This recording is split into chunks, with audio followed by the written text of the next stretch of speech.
Assalamualaikum warahmatullahi wabarakatuh. Halo, perkenalkan saya Khaila Nisa. Saya dari Prodi Gizi A Fakultas Kesehatan dengan NIM 2511321111015.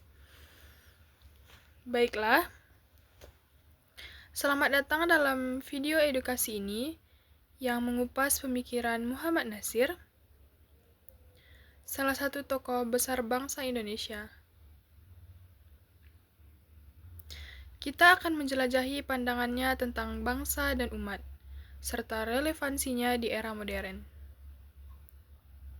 Muhammad Natsir lahir pada 17 Juli 1908 di Alahan Panjang, Sumatera Barat.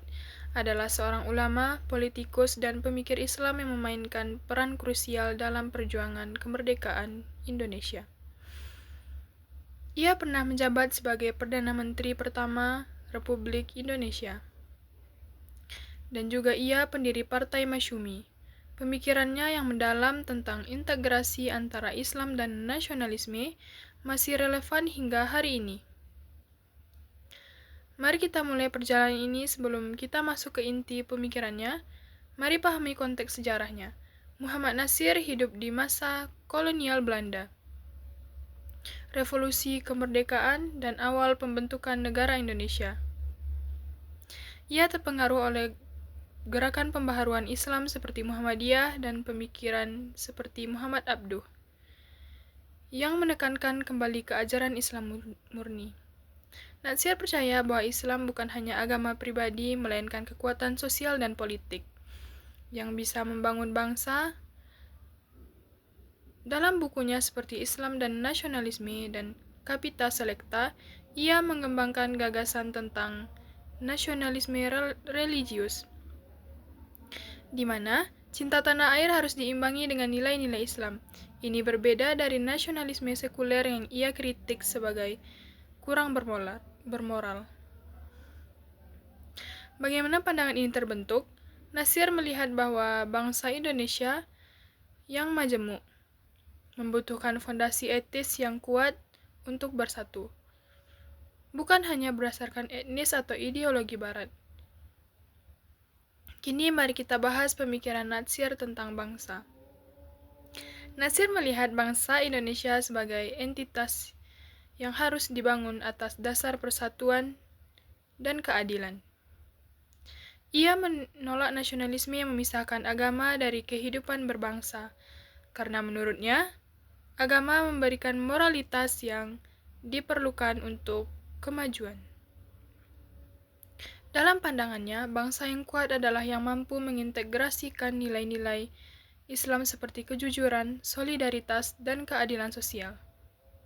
Natsir mengkritik kolonialisme sebagai penindasan dan ia mendorong perjuangan kemerdekaan melalui jalur diplomasi dan pendidikan, bukan kekerasan semata.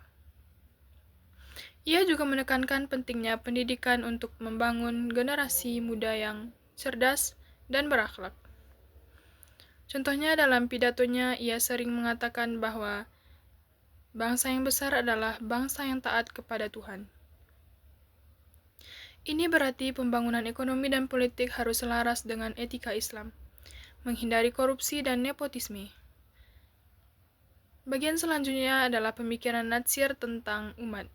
Bagi Natsir, umat Islam bukanlah kelompok terpisah, melainkan bagian integral dari bangsa.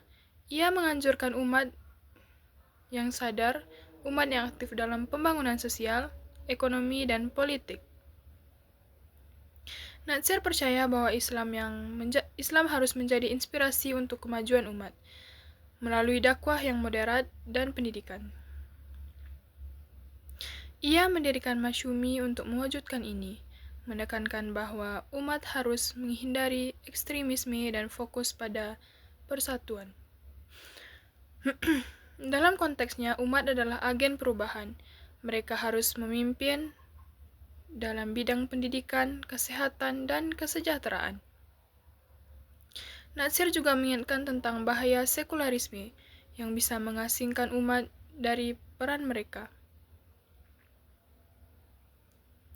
Ia sering mengutip ayat Al-Quran seperti, "Dan janganlah kamu terpecah belah," untuk menekankan solidaritas antara umat dan bangsa. Sekarang, mari kita hubungkan pemikiran Natsir dengan kondisi bangsa dan umat saat ini.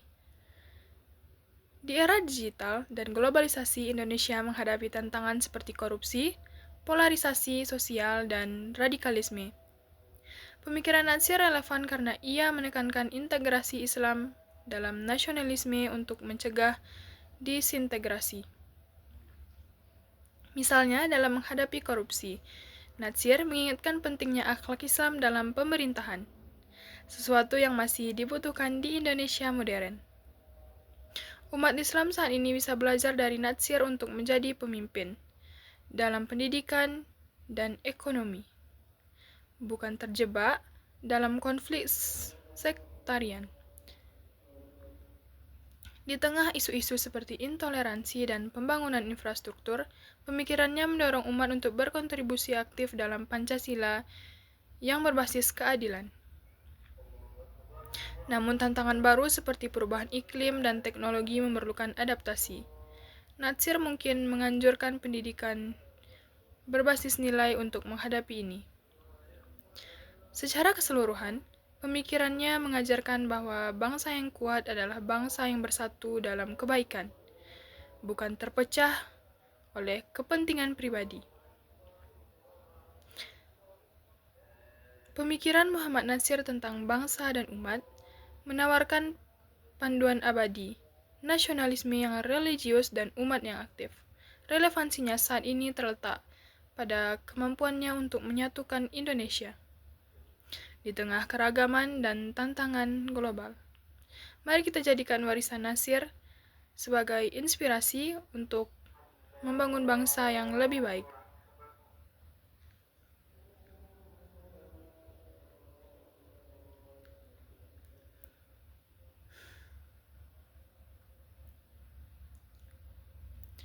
Banyak orang mengenal 17 Agustus 1945 sebagai hari kemerdekaan.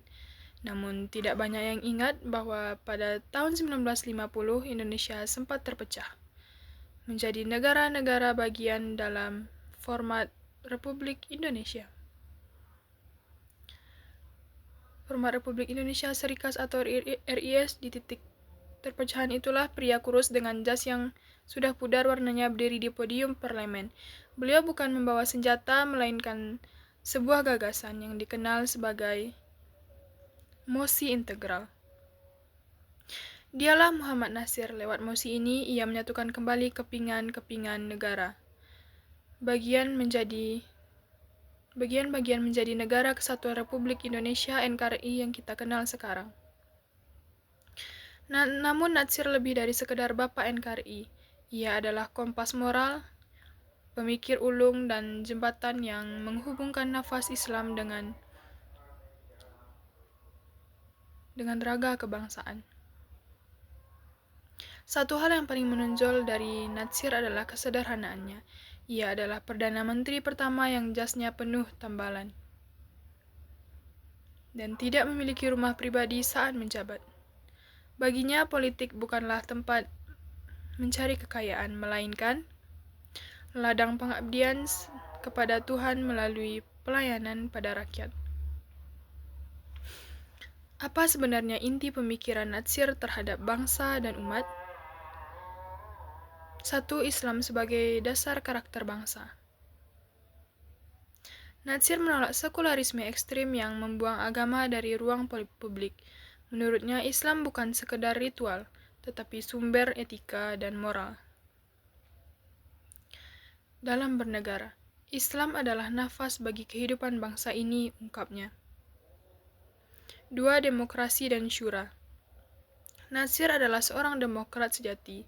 Ia percaya bahwa demokrasi sangat kompatibel dengan konsep syura, musyawarah dalam Islam. Baginya, demokrasi tanpa moralitas agama akan menjadi rimba.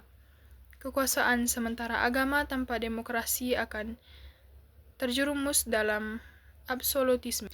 3. Pendidikan integral. Natsir menggagas pendidikan yang tidak memisahkan ilmu umum dan ilmu agama.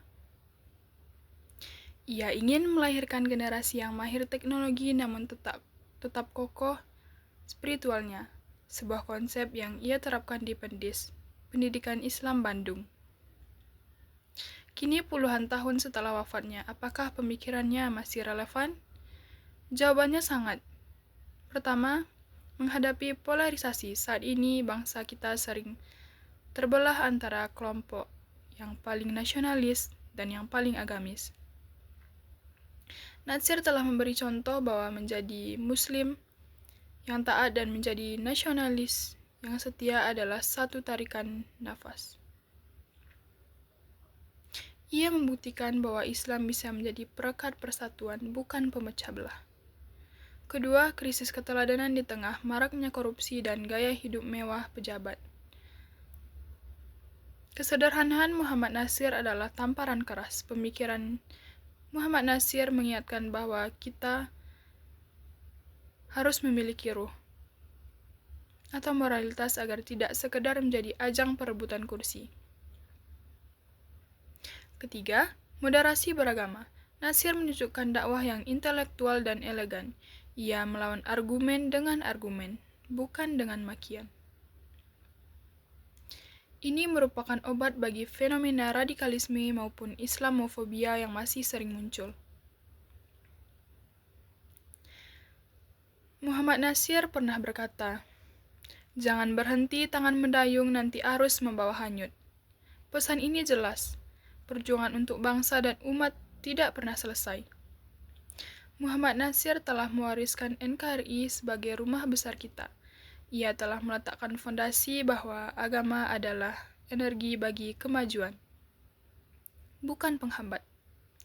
Tugas kita sekarang bukan sekedar memuja sejarahnya, melainkan menghidupkan kembali etika, integritas, dan semangat persatuannya dalam kehidupan sehari-hari. Karena sejatinya mencintai Tuhan berarti mencintai makhluknya. Dan mencintai umat berarti menjaga bangsa tempat umat itu bernaung. Keempat, diplomasi berbasis integritas. Relevansinya Natsir tidak hanya terbatas pada batas domestik tetapi juga pada bagaimana Indonesia memposisikan diri di panggung dunia. Sebagai tokoh yang dihormati di dunia internasional dan pernah menjabat sebagai wakil presiden Muktamar Alam Islami, Natsir menunjukkan bahwa identitas keislaman yang kuat justru menjadi modal diplomasi yang disegani. Di era globalisasi saat ini, pemikiran Natsir mengajarkan kita bahwa bangsa Indonesia tidak perlu rendah diri atau kehilangan identitas saat bergaul dengan bangsa lain. Dan sebaliknya, nilai-nilai spiritual yang kita miliki dapat menjadi tawaran solusi bagi krisis kemanusiaan global yang kian kering dari nilai-nilai ketuhanan. Kelima, intelektualitas yang membumi. Natsir juga mewariskan tradisi literasi dan intelektualitas yang luar biasa. Baginya, politik bukan sekadar mobilisasi massa, melainkan pertarungan gagasan yang dituangkan dalam tulisan. Ia adalah teladan bagi para intelektual agar tidak menjadi menara gading yang terputus dari realitas sosial masyarakat. Di tengah derasnya arus disinformasi dan budaya instan saat ini, semangat Natsir dalam mendalami ilmu dan menyampaikan kebenaran lewat tulisan yang bernas menjadi pengingat bagi para cendekiawan dan aktivis muda untuk kembali pada kekuatan literasi dalam memperjuangkan nasib umat dan bangsa. Estafet perjuangan generasi muda pada akhirnya sosok Muhammad Natsir adalah sebuah monumen hidup tentang bagaimana iman dan nasionalisme bisa berpadu tanpa sengketa. Meladani Natsir di masa kini berarti berani mengambil tanggung jawab di tengah situasi sulit, tetapi jujur di saat kecurangan dianggap biasa dan tetap santun dalam perbedaan yang tajam.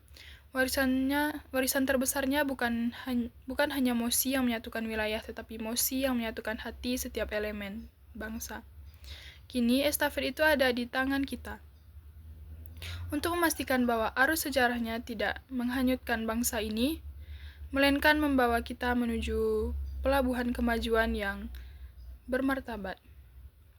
Baiklah, sekian video saya kali ini. Saya ucapkan terima kasih karena telah mendengarkan. Sampai jumpa dan Assalamualaikum warahmatullahi wabarakatuh.